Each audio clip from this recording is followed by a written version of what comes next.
o Esporte em Debate. Nós estamos chegando sempre com destaque esportivo aqui na TV Assembleia, canal 9.2, TV Max, canal 17 e também na Sky TV por assinatura 309.2.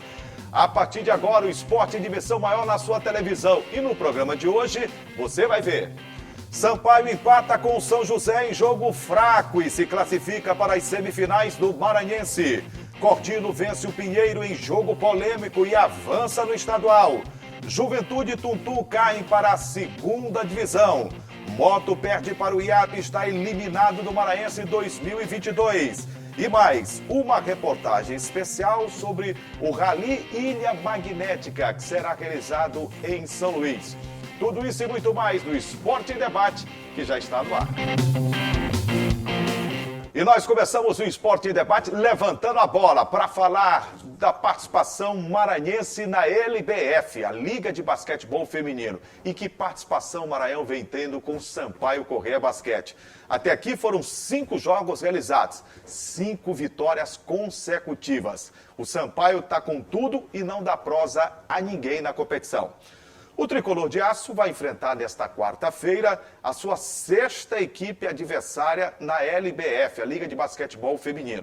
O adversário, o tradicional Sorocaba de São Paulo. O jogo vai acontecer no ginásio Costa Rodrigues, no coração do esporte amador da Ilha de São Luís.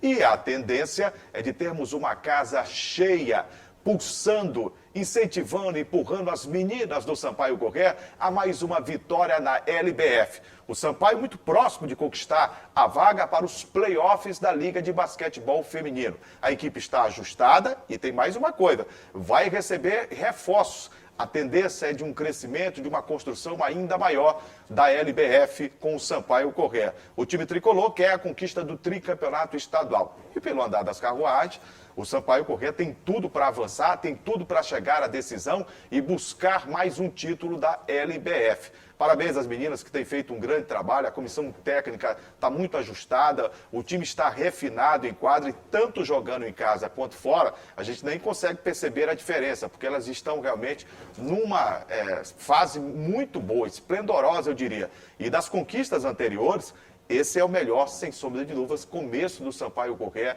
na Liga de Basquetebol Feminino. Parabéns pelos resultados conquistados e quarta-feira, 19h30, vamos lá, torcida maranhense, torcida boliviana, no ginásio Costa Rodrigues. Você que é amante do basquetebol, vamos dar uma força às meninas do Sampaio Corrêa Basquete, rumo ao tricampeonato da LBF em 2022. Agora, Rally. A cidade de São Luís, a partir do dia 9, se transformará na capital do norte e nordeste do Rally. É que será realizado o Rally Ilha Magnética. Oportunidade que vamos ter uma grande prova de off-road aqui na ilha de São Luís. Alô, Jurinha, forte abraço, prazer falar com vocês novamente. E agora eu vou chegar acelerando, porque eu tenho hoje um papo com a galera do Rally. O Maranhão vai sediar um grande evento. O nome tem tudo a ver com São Luís, Ilha Magnética, dia 10 de abril. Eu já estou aqui com o João, que é um dos organizadores do evento, na verdade o diretor técnico aí do Rally. Como é que vai acontecer e qual é a expectativa aí do público maranhense, dos pilotos também, que a gente sabe que o Rally é muito forte aqui no estado? Primeiramente assim, é uma prova que a gente está trazendo, né, uma novidade aqui no calendário maranhense. A gente nunca teve um campeonato de velocidade, né? A gente recebeu a indicação agora da CBA como uma prova, na verdade vai ser uma Copa Norte-Nordeste, né? Porque vai ter presença de pilotos não só aqui do Maranhão, mas de todo o Norte e Nordeste, está vindo de Belém, Piauí, Fortaleza. Eu acho que vai ser uma prova divertida, rápida, né? Porque é uma prova de velocidade, diferente das que a gente costuma fazer, que é de regularidade. E o pessoal está empolgado, eu acho que a galera vai poder divertir, tanto o pessoal que vai competir, como quem vai poder assistir, né? É uma prova feita num terreno plano, então a gente tem uma visibilidade boa de quase toda a parte da prova e vai ser divertido. Onde vai ser o local da competição? O local é um terreno particular, né, que a gente prefere fazer num terreno particular, aqui dentro da ilha. Né, a gente, como é uma prova de velocidade, a gente quer ter um controle bem grande sobre os locais onde a prova vai andar. Então a gente pediu esse terreno, uma fazenda, a gente fechou ela e vamos fazer essa brincadeira lá. Beleza, olha, e tem muita gente boa. A gente vai bater o papo aqui com um dos participantes, é o Raul. Olha só, olha o cartão de visita dele aí, ó. Um troféu aí da Prova dos Sertões. Ele vai competir na categoria moto. E como é a expectativa também para vocês aqui? O Maranhão tem tradição de piloto, mas não tem tanta tradição assim nessas realizações desses eventos. E como é competir aqui? Exatamente, a gente já tinha algumas competições de moto, né, alguns tipos de formato, tanto de velocidade quanto de regularidade, mas juntou agora moto e carro para fazer um evento ainda maior, para dar mais visibilidade, trazer mais pilotos e vai ser fantástico poder fazer uma prova do jeito que a gente gosta, né, com muita velocidade, muita segurança, porque é uma prova num terreno controlado ali, então a gente consegue tirar mais desempenho da moto, acelerar com mais confiança, mais segurança e se diverte mais. Agora, qual é o segredo aqui dos atletas maranhenses que competem no rally? Porque a gente tem grandes nomes aí, né, com destaque no cenário nacional, não só no cenário local, mas no cenário nacional aí também, gente participando inclusive até do Paris, da Dakar, né? Qual o segredo aí de vocês aí? Eu acho que um dos maiores segredos é estar aqui no Maranhão, porque a gente tem uma diversidade muito grande, né? Então a gente tem areia, tem pedra, tem lá mais para o sul tem subida, descida, então a gente tem lama, a gente tem vários tipos de terreno que a gente pode explorar aqui. E eu acredito que o maranhense também tem garra, né? E a gente precisa muito disso nesse esporte. Beleza, olha, e também aqui a gente tem, representando aí a ala feminina, a nossa amiga Priscila aqui, que é esposa, né, do Raul, né? O casal que compete junto, né? Permanece junto. E aí, com a expectativa? Vence junto também. A expectativa aí, Priscila. Como é a sua trajetória também aí no Rally? Essa vai ser a segunda edição do Rally Indoor, né? E pra gente é muito importante porque é uma prova de entrada para quem quer participar de eventos grandes como o Rally dos Sertões. E a oportunidade de participar de um evento organizado pela Maranhão Rally, a gente já sabe que tem um selo de qualidade, então a expectativa está lá em cima. E como é a participação feminina nesses tipos de evento aqui no estado? As meninas competem muito no motocross, né, nas provas de cross country e trazendo esse evento, essa modalidade de rally indoor, tem sido uma oportunidade para chamar elas para essas provas de velocidade também. Então a gente está contando muito com a participação feminina, né? Já vai ser a segunda etapa e vai ser já a segunda participação da categoria feminina no rally indoor. Show, aí a Priscila e aqui o Arthur, né, que é diretor lá da prova. Arthur, o que essa prova tem de diferente aí das outras provas que a gente é acostumado a ver em rally? Então, primeiro de tudo é a segurança, né? Por a gente estar fazendo num terreno privado, a gente tem controle sobre quem vai entrar, quem vai sair no circuito da pista. Então, um piloto, que nem o Raul, que acelera muito, ele pode ter a certeza que na curva não vai ter nenhum problema, não vai ter nenhum carro na contramão, nenhum animal na contramão. Então, ele pode acelerar sem problemas e tentar explorar o máximo do desempenho dele e o desempenho da moto. Então, o principal diferencial é esse. E outra que a pista ela é lisa, né? Como é uma prova de velocidade, ela não tem percursos para o pessoal de moto, pessoal de carro, que eles possam transpor um obstáculo mais difícil. Então, é só acelerar e ter o braço grande, né? Não pode ter o bracinho de jacaré, que senão vai dar problema. Quando a gente está falando em velocidade, em média eles vão atingir quantos quilômetros por hora aí nessa pista? A gente tem no percurso, nós temos uma reta de quase 600 metros no percurso. A gente estima que as motos devem atingir a média de 140, 150 km por hora. E os carros, carros e UTVs, eles devem atingir 130, 120 km por hora. Então a gente vai ter, no nosso circuito, a gente vai ter as motos, né, que elas são divididas entre nacionais e importadas. Vamos ter a categoria das UTVs. Os UTVs, para quem não sabe, são aquelas gaiolazinhas que já vêm de fábrica, são bem potentes, tem gaiolas de 250 cavalos, então é bem forte. Quem assistiu lá o Mad Max, né, tem aquelas gaiolinhas lá, lembra? Isso, lembra bastante. Então ele dá uma emoção bem boa.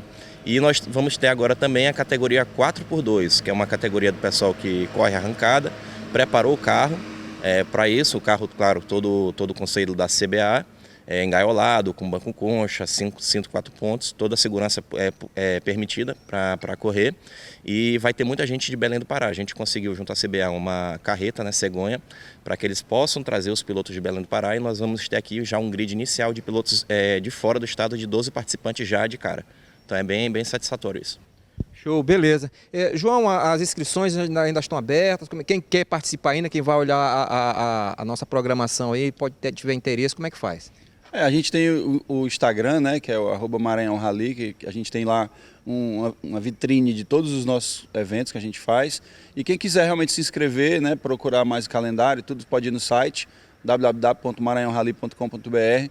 Lá você se cadastra, você pode se inscrever, você pode ler sobre notícias de outros eventos que a gente já fez, né? E o Instagram é o queridinho, né? Todo mundo hoje em dia corre para o Instagram para poder dar uma olhada lá. Lá é uma vitrine mesmo dos nossos eventos. Tem vídeos, tem fotos, tem comentários de pilotos e tal. Então lá no Instagram também tem bastante informação, né? Fora o site que é para cadastrar e inscrever. E aí a expectativa também é tem 18 títulos, né? Que eu estava olhando aqui no currículo dele aí, mais um agora aí nessa Ilha Magnética. Tomara, são 18 títulos de temporada, né? São 18 títulos estaduais no todo. Então, entre corridas aí, a gente meio que perdeu as contas, mas tem mais de 300, 400 troféus e com certeza está correndo em casa, né? Num evento que está abrilhantando o esporte, fomentando esse crescimento do esporte. Sempre é maravilhoso com esses caras aqui que mandam muito bem na organização, a prova com muita segurança, muito organizada, sem aquela confusão, né? Então é um negócio que uma organização que a gente tem como referência aqui no nosso estado e a gente espera que cresça muito mais. Show. Gente, obrigado aí, boa sorte para vocês, boa sorte também para a organização. Jurenta, e portanto, dia 10 de abril, o encontro é nessa grande prova, a Ilha Magnética e prova de rally aqui no estado do Maranhão. Volto com você, um forte abraço. É impressionante o crescimento que o rally vem tendo aqui no estado do Maranhão. Nós já realizamos várias provas do tradicional Rally dos Sertões, já mandamos, inclusive, muitos representantes do nosso estado para o rally principal do mundo, Dakar, que às vezes é chamado Paris-Dakar, tem outras participações pelo mundo, de acordo com o patrocínio e com a comercialização. E, recentemente, a gente tem feito várias competições aqui. Esta competição agora é a principal do Norte e Nordeste. Então, São Luís, durante esses dias, na primeira quinzena deste mês de abril, a partir do dia 9, mais precisamente, se transformará na capital do Norte e Nordeste, né, do Rally, Ilha Magnética. A nossa ilha realmente é magnética e a gente vai ter essa prova off-road em grande estágio aqui em São Luís e creio que a participação dos maranhenses a gente vai ter com destaque também em mais esse evento. Depois do intervalo, uma entrevista com o presidente da ACLEN, Associação dos Cronistas e Locutores Esportivos do Maranhão, Técio Dominici. Vai falar sobre o Campeonato Maranhense, as mudanças de protocolo, inclusive para a imprensa, para o torcedor, e vai destacar também as perspectivas para o futebol maranhense no Brasileirão, que está batendo as portas. Os detalhes, segura aí que daqui a pouco a gente volta.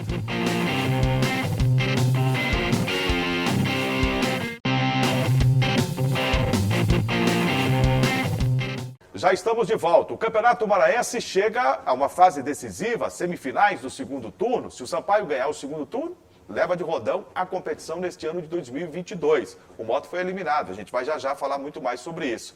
O Esporte em Debate conversou com o presidente da ACLEN, Associação dos Cronistas e Locutores Esportivos do Maranhão, Técio Dominici, sobre o andamento do campeonato, as mudanças de protocolo durante a competição para a imprensa, inclusive, e também as perspectivas para o futebol maranhense no Brasileirão 2022. Vamos acompanhar. Olá, Juraci Filho e Gregório Dantas. Pois é, quem não gosta de uma boa partida de futebol, cobertura do esporte, assistir, ouvir, né, pelo rádio, pela televisão, pela internet, pelos meios de comunicação. E é sobre este assunto que eu vou conversar agora com o Técio Dominici, que é o presidente da Associação dos Cronistas e Locutores Esportivos do Maranhão. Que são os profissionais que atuam na cobertura direta dos eventos esportivos aqui no estado e quando tem time nosso competindo fora também do Maranhão. Então, Técio, nós temos aí o Campeonato Brasileiro, Sampaio já vai jogar contra o Sport Recife, cobertura nossa. Fala um pouquinho sobre o trabalho dos profissionais. Olha, primeiramente, abraçar todos os telespectadores, Juraci Filho, meu querido companheiro do rádio também, bom, excelente narrador, o Gregório Dantas. A imprensa esportiva do Maranhão, o rádio, o jornal, a televisão, todos os meios de comunicação alternativos, a gente já vem aquecido, porque já tivemos o Campeonato Estadual, a Copa do Nordeste e a Copa do Brasil, com participação dos representantes do Estado do Maranhão. Então, agora é uma questão de querer começar mais uma competição. O Sampaio Corrêa, especialmente Sampaio num campeonato alto, que é o Campeonato Brasileiro da Série B, vai disputar o ano quase todo, vem esta competição que tem uma efervescência, uma importância na vida da cidade, na vida social do povo de São Luís, do povo do estado do Maranhão. O rádio, que é o veículo de comunicação que dá uma impressão de estar muito mais perto, ao lado da televisão e dos demais veículos de comunicação, nós já temos essa expectativa e um retrospecto, uma experiência sobre o que é acompanhar competições dessa natureza. Porque não só essa Série B, nós temos o Moto Clube de São Luís na Série D e o Juventude, que embora no campeonato estadual tenha sido rebaixado, mas no retrospecto, apesar de jovem, um time disputando uma competição nacional, já fez papel bonito nessas competições dirigidas pela CBF. Então, o que nós aguardamos é que, a partir do momento que começar o Campeonato Brasileiro, toda emissora de rádio já deu uma recalchutada nos seus pneus, ou seja, nos seus profissionais, e isso automaticamente acontece, todas as emissoras de televisão e os alternativos. Enfim, a crônica esportiva do Maranhão, ela passa, ou do Brasil, ela passa o ano todo esperando esse momento de poder estar muito perto desses acontecimentos que são os maiores do Brasil. Agora, assim, por conta da pandemia, nós estivemos um pouquinho longe dos gramados, a emoção teve que esperar um pouco. E agora, tudo volta ao normal? Como é que está o acesso dos profissionais para ficar bem pertinho dos jogadores? A gente não só ficou distante do jogador, como ficou distante até do estádio, naquelas transmissões que a gente fazia alternativas, especiais, porque a pandemia nos dava a dificuldade de aglomeração e tinha que respeitar esses protocolos sanitários de todas as autoridades da saúde. Isso nos causava um prejuízo emocional muito grande, embora que profissionalmente toda a nossa imprensa, o Brasil inteiro já convive com isso com razoável naturalidade, mas o importante é estar presente. E agora, o futebol do Brasil, ele obedece um protocolo central, que é o da CBF. Mas como era um período de campeonatos estaduais, cada estado, cada cidade tinha o seu protocolo adequado com o da sua cidade, do seu estado, com as autoridades sanitárias. Os daqui, a gente já foi diminuindo a dureza que tinha, de não poder entrar no estádio, de não poder ir para a orla do gramado. Hoje a gente, desde aquele superclássico Moto Sampaio, que decidiu o primeiro turno, que a gente já pôde estar bem perto. O nosso repórter já pôde estar na beira do gramado, trazendo essas informações, trazendo alegria, trazendo a voz, trazendo a respiração mesmo, aquela bem de perto do que é o gramado, do que é o jogo, o espetáculo para o seu veículo de comunicação. E, Técio, o acesso dos profissionais, credenciamento, preenchimento de formulário, não sei o que é preciso, inscrição para participar dos jogos, para poder cobrir os jogos. Olha, nós já temos esse credenciamento, quando se trata de Campeonato Brasileiro, nós tínhamos, desde de 2016, um credenciamento prévio para quem vai para a orla do gramado, ou seja, os repórteres. O narrador e o comentarista não, é o acesso normal. Com a pandemia, houve algumas tomadas de posições específicas. Até os repórteres não puderam ir para lá. Como não tinha torcida, o distanciamento social se fazia na própria cadeira, na tribuna, onde ficava o narrador de um lado, o comentarista do outro, o repórter do outro. Com o advento da chegada do torcedor ao estádio, passou que este colega profissional naquele lugar já estaria próximo de alguém, próximo da torcida, o que não era recomendável para esse momento crítico da saúde. Agora não, já se tem um protocolo flexibilizado, o repórter já pode ir para lá, para a beira do campo, o narrador já pode entrar para a sua cabine, para a sua tribuna. Agora, com relação ao que ele tem que fazer para esse acesso, já é costumeiro, ele sabe quando local ele precisa ter a carteira daqui, da Associação dos Cronistas e Locutores Esportivos do Maranhão, e quando lá fora ele precisa ter a sua documentação a nível nacional, que é a carteira da Abrace, Associação Brasileira de Cronistas Esportivos, que é a entidade mãe a nível de Brasil. Isso tudo, todos os colegas da crônica já convivem com naturalidade, já sabem como isso é feito. O que agora a gente está pedindo, inclusive, que todo mundo tenha um pouquinho mais de pressa, devido a gente estar um pouco afastado dessa rotina por causa da pandemia, é que agora se retomou a normalidade. O campeonato está em cima, Sampaio já vai jogar com o Sport Recife, já é campeonato brasileiro. Este ano tudo é um pouquinho mais espremido, porque a gente tem que terminar tudo outubro, novembro, devido à Copa do Mundo. Técio, muito obrigada pela sua participação. Eu conversei com o Técio Dominici, que é o presidente da Associação dos Cronistas e Locutores Esportivos do Maranhão, que são os profissionais que levam até você informação do esporte, da participação dos times maranhenses em campeonatos, em competições importantes também. Eu volto com vocês aí no estúdio, Juraci e Gregório Dantas. Você viu aí o Técio falando, inclusive, dessas mudanças de protocolo durante a pandemia da Covid-19, numa fase mais aguda, que ela não passou. É bem verdade que os números mostram uma melhora aí acentuada e tomara que continue assim até a gente poder decretar o fim da pandemia. mas a gente precisa manter todo o cuidado de protocolos, né? Mesmo com a flexibilização maior em relação às máscaras, em relação a outras situações, mas a gente precisa ter todo o cuidado. A imprensa, por exemplo, foi duramente afetada, você sabia? Muitas das informações dentro dos clubes, nos estádios de futebol, nós ficamos muito afastados. Os repórteres, por exemplo, das emissoras de rádio, não podiam ficar na pista de acesso ali do estádio Nilzinho Santos, do Castelão, do Leandrão em Barra do Corda, do estádio Pinheirão na cidade de São Mateus, enfim, de todas as praças esportivas que recebem o futebol do estado do Maranhão.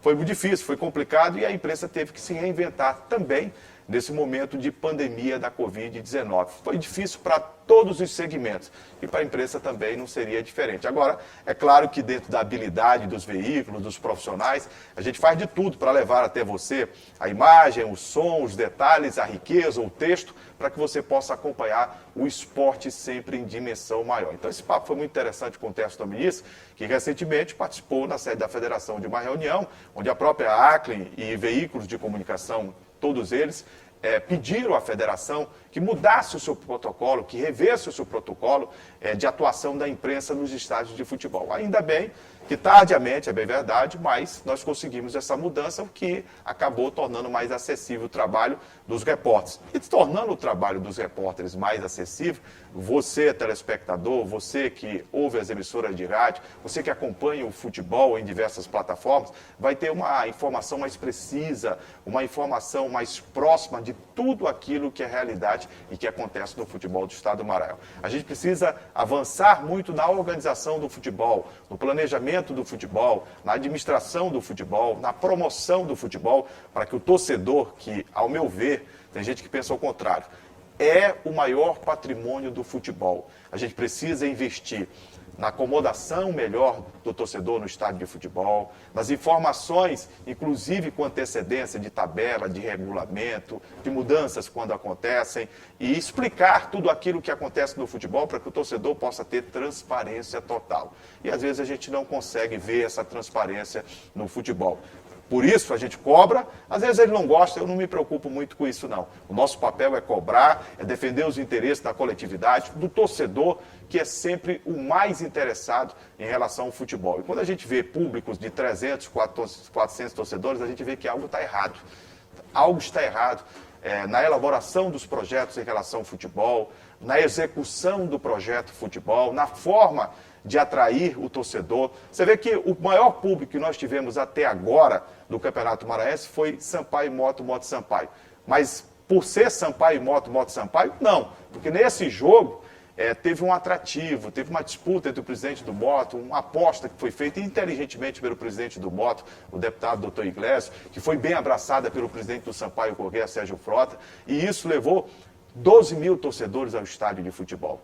Recentemente esqueceram da promoção e Sampaio Moto deu 2 mil torcedores, 2 mil torcedores no estádio de futebol. Então, é preciso que o futebol tenha continuidade dos bons projetos, de criação, de criatividade. A gente precisa ter isso no futebol. Às vezes se tem uma ideia, se coloca em prática, mas não se repete mais. É esse o nosso grave problema. Não há continuidade das coisas que são projetadas e são bem feitas, infelizmente. Depois do intervalo, vamos destacar toda a rodada do Campeonato Maranhense. E olha só, não deu para o Moto perdeu para o IAP, está eliminado do campeonato. O Sampaio fez um jogo fraquíssimo contra o São José, mas mesmo assim se classificou. Juventude e Tuntum, olha só o Tuntum, rebaixados para a Série B do estadual. Daqui a pouco eu volto com todos os detalhes. A gente volta já.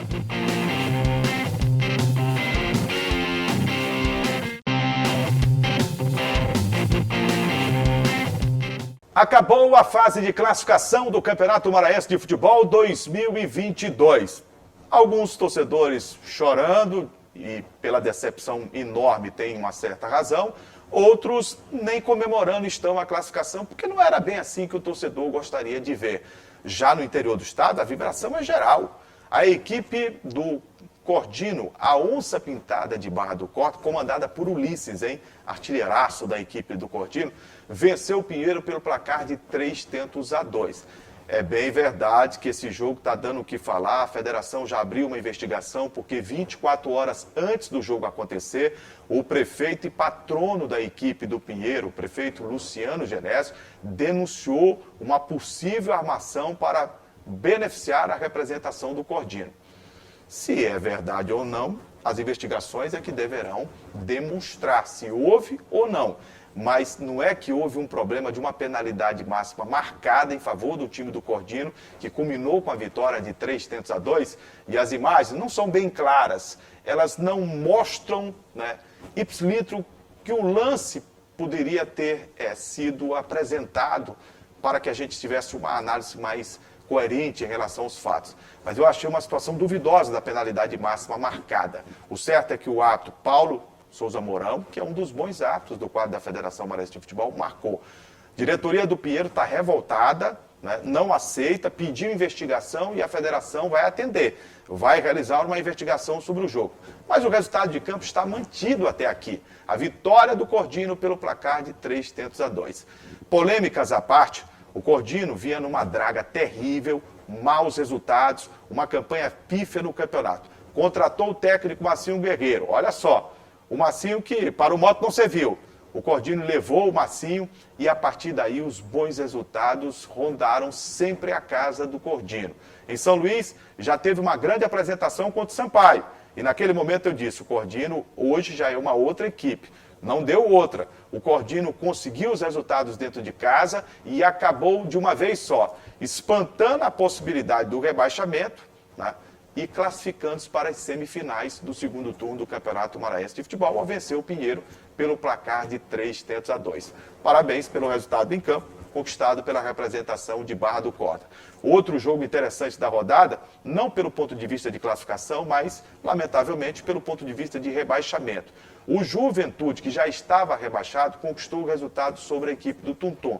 O Tuntum precisava dos seus próprios esforços para se manter na Série A do Campeonato Maranhense, depois de uma bela participação na Copa do Brasil. Mas parece que esqueceram que o futebol era jogado também no Campeonato Estadual. E com isso, o Tuntum acabou sendo eliminado também, rebaixado, subiu em um ano e desce no outro para a Série B do campeonato. Que coisa, né? O Tuntum rebaixado. Juventude e Tuntum estão agora na Série B do campeonato. E olha que o Juventude vai ser um dos nossos representantes na Série D do Campeonato Brasileiro, que começará neste mês de abril.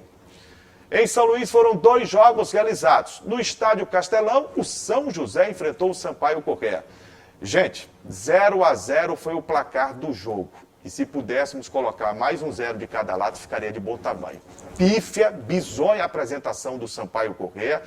Jogo fraquíssimo, tecnicamente falando. O Sampaio com as peças aí, consideradas titulares, Poveda, Pimentinha, Heron, e com o técnico Léo Condé na área técnica. Mas não adiantou nada, não. O Sampaio não jogou nada. Não fez nada para ganhar o jogo do time do São José. E 0-0. Pela pouca produtividade também do São José, mas esperava muito mais do Sampaio, que é um time de Série B do Campeonato Brasileiro. O Sampaio estreia dia 9 agora na Série B do Campeonato Brasileiro contra o Sport, que acaba de ser vice na Copa do Nordeste no jogo contra a equipe do Fortaleza. E o Sampaio, com esse time que aí está, olha, precisa melhorar muito o presidente Sérgio Frota, porque não dá para acreditar no time que hoje o Sampaio Corrêa tem para fazer uma boa campanha na Série B. Se no Campeonato Maranhense, onde o nível técnico é rasteiro, o Sampaio não consegue se consolidar, conquistou a classificação, é bem verdade, mas esperava muito mais. Foi decepcionante a participação do Sampaio até aqui no segundo turno da competição, à exceção do jogo contra o Moto. Nos jogos contra o Moto, o Sampaio, olha, vai muito bem, mas no restante do campeonato parece que há uma desmotivação de alguns jogadores, de repente se imaginando que pode ganhar o jogo a qualquer momento. Não sei o que está bem acontecendo no Sampaio, não. Mas o certo é que o Sampaio precisa modificar, sobretudo, esse time que aí está para a Série B do Campeonato Brasileiro de Futebol. No estádio Nilzinho Santos, a decepção foi ainda maior. O Moto precisava de uma vitória. Dependendo de outros resultados, e os placares foram até favoráveis de alguns jogos, o Moto se classificaria com a vitória diante da representação do IAP. Mas deu tudo errado. O time não foi bem, mal escalado, mal posicionado em campo. O time fez um primeiro tempo com algumas boas oportunidades, raras, mas quem teve as melhores oportunidades foi o time do Moto, mas não conseguiu converter. O Daxo lá na frente estava num dia, olha, daqueles que nada dava certo. No melhor lance da partida no primeiro tempo, o Nailson fez um passo para o Daxon. Ele dominou na grande área, quando se preparava para chutar, foi aterrado. Tirado o pé de apoio dele pelo Hugo. Penalidade máxima. O próprio Daxon foi para a cobrança e recuou. Telegrafou no canto direito, o goleiro Testa fez a defesa. Era o começo de uma tarde sombria para o time do Moto no estádio Nilson Santos.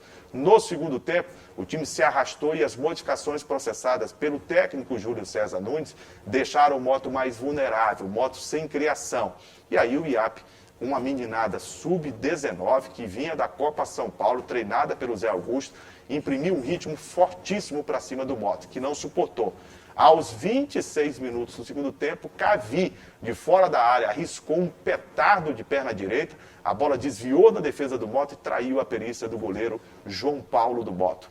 1-0, aliás, o João antes, 1-0 para a representação do IAP. Resultado que foi suficiente para dar ao time do IAP a classificação e promover um vexame para o torcedor do Motoclube de São Luís, no Estádio Municipal Nilson Santos e em todo o estado do Maranhão. Porque com o resultado, o Moto está eliminado do Campeonato Maranhense de Futebol. Isso dói muito no torcedor, porque o Moto contratou um técnico sem a experiência, sem a cancha de um técnico que o Moto, como uma instituição tão tradicional, de tantas conquistas, precisava ter. Como é que você tira um técnico maranhense, né, que vinha fazendo um trabalho, que precisava de reforço, você tira de maneira abrupta, de forma apressada, e contrata um técnico cujo currículo dele é muito menor, a experiência é muito menor. Como é que você traz um técnico? Se você vai contratar um técnico aqui para o futebol, você tem que trazer um técnico melhor do que está, com mais currículo, com participação em grandes clubes. O maior clube que ele treinou foi o Moto. Esse é grande na sua história. E, de repente, desarrumou. O que o Moto ainda tinha arrumado no primeiro turno do campeonato, se desarrumou todo no segundo turno do Campeonato Maranhense de Futebol. O certo é que o time foi um arremedo em campo. A diretoria está prometendo modificação na comissão técnica, vai mandar 12 jogadores embora agora, depois do caldo derramado. A situação muito complicada.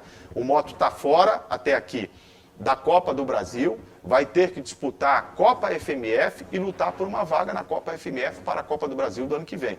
E se for o vice, que ainda tem possibilidade, o Moto tem 14 pontos, o São José, por exemplo, tem 13, se vencer nas próximas rodadas, já passa o Moto.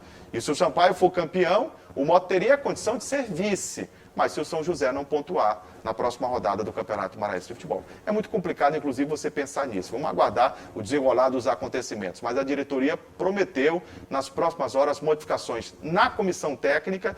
Você tira um técnico com 3 jogos. Quer dizer, não dá para entender, não é? O Moto deveria ter apostado, se é para modificar a comissão técnica, um técnico de primeira linha. Isso que requer Sampaio, Moto, Maranhão, as equipes de Imperatriz, as equipes de tradição do nosso futebol. Você trazer um técnico simplesmente porque você tem que mudar, você quer dar uma resposta, mostra a imaturidade, inclusive, de um time que não tem diretor de futebol. E isso eu falei, vai fazer muita falta, porque o diretor de futebol é o homem da experiência dentro do departamento de futebol, que faz o elo entre diretoria e jogadores, e isso o Moto não teve. O resultado é que alguns dirigentes meteram os pés pelas mãos, alguns até sem culpa, mas sem cancha, sem experiência para contratar, contrataram errado. O treinador que veio chegou totalmente e se perdeu completamente dentro do clube e os resultados estão aí. Lamentavelmente, uma catástrofe. O Moto não conseguiu chegar a uma semifinal de segundo turno. Parabéns ao IAP, que mostrou com a sua juventude como o futebol não tem tamanho, como o futebol não tem essa história de favoritismo dentro de campo. Favoritismo foi criado dentro do futebol para que você mostre a sua tradição, mostre a sua competência jogando, e não fora de campo para que você tenha um resultado dentro de campo só com o nome, com a história e com a tradição. Isso não ganha mais nada em futebol. E a meninada do IAP, ao comando técnico Zé Augusto, está de parabéns pelo resultado que conquistou dentro de campo. Assim como o São José. Belo trabalho feito pelo Dejaí, que estava aí, e que poderia ser um técnico aproveitado, inclusive, pelo Motoclube. Mas não serve. De repente traz de fora, e traz de fora alguém com capacidade até inferior dos que nós temos aqui. Isso não pode ser aceitável. Inconcebível, e tomara que o Moto aprenda com esses erros, porque vem aí a Série D do Campeonato Brasileiro. E agora, a obrigação do Moto é fazer uma bela campanha e lutar pelo acesso à Série C do Campeonato Brasileiro. O torcedor está muito revoltado. Me preocupa esse momento atual do futebol. Veja só, um campeonato que não teve Maranhão, não teve o Bacabal, não teve o Imperatriz, e agora não vai ter numa fase de semifinal o Motoclube. Por aí você pode imaginar, né, a situação do campeonato nivelada por baixo, né? Nós temos um campeonato maranhense precisando de uma oxigenação e os clubes deveriam apostar mais no campeonato estadual. Essa coisa de o medo de acertar te tira a condição de você vislumbrar uma conquista, de vislumbrar os bons resultados. O Moto com dinheiro que ganhou, por exemplo, da primeira para a segunda fase da Copa do Brasil, deveria logo naquele primeiro momento ter reforçado o clube. O Moto não tem zagueiros com experiência, zagueiros que pudessem impor respeito ao adversário. Eu falava do problema das laterais do time do Moto, de meias. O Moto teve um problema dependendo do Vanderlei contundido e não resolveu. Trouxe jogador que desceu do avião para jogar e fora total de ritmo, no caso do Leomir. O próprio ataque, pelo lado direito, pelo lado esquerdo, o Moto não teve as peças mais com o segundo atacante e o Dax ficou lá na frente totalmente isolado e ainda numa má fase que não consegue marcar alguns jogos. Então é triste a gente ter uma situação como essa. Eu entendo o torcedor do Moto, né, numa situação como essa de eliminado da parte mais decisiva do campeonato. Mas fazer o quê? Futebol é assim, a gente tem agora que cobrar da diretoria do Moto que refaça totalmente o planejamento e acerte nas próximas contratações, porque a Série D, o torcedor não vai perdoar muito o que possa acontecer em relação ao time do Moto daqui para frente. O campeonato já ficando de fora, já dói muito para o torcedor, porque vai ver o arquival já como campeão do primeiro turno e com a possibilidade de conquistar direto o segundo turno. E fora de algumas competições que o Moto teria pela frente, uma Copa do Nordeste fase de grupos, por exemplo, que seria muito importante para a nação rubro-negra. Prejuízo enorme. O Sampaio conquista a classificação, mas até aqui não dá a mínima confiança ao seu torcedor que poderá fazer uma boa campanha na Série B. Muito pelo contrário, o torcedor está ressabiado e preocupado com essa bolinha que o Sampaio está jogando no Campeonato Estadual de Futebol. Se no campeonato está dessa forma, a Série B, a gente pode ter a certeza que vai ser uma dureza muito maior do que a gente já imaginava ser. Gente, chegamos ao final do Esporte em Debate. O nosso muito obrigado pelo carinho da sua audiência sempre. E lembrando a você, nós temos sempre esse encontro marcado às segundas-feiras, às 8 horas da noite, e às terças, 7h30 e às 3 horas da tarde, aqui na TV Assembleia. Obrigado, Ricardo, Hinaldo, Bispo, nosso diretor de TV, o Frank, o Kemuel, todos. Nosso muito obrigado. A você que nos empresta o carinho da audiência. Olha, muito obrigado por estar com a gente sempre. Fique com Deus, um grande abraço e continue assistindo uma programação da TV Assembleia. Tchau, gente.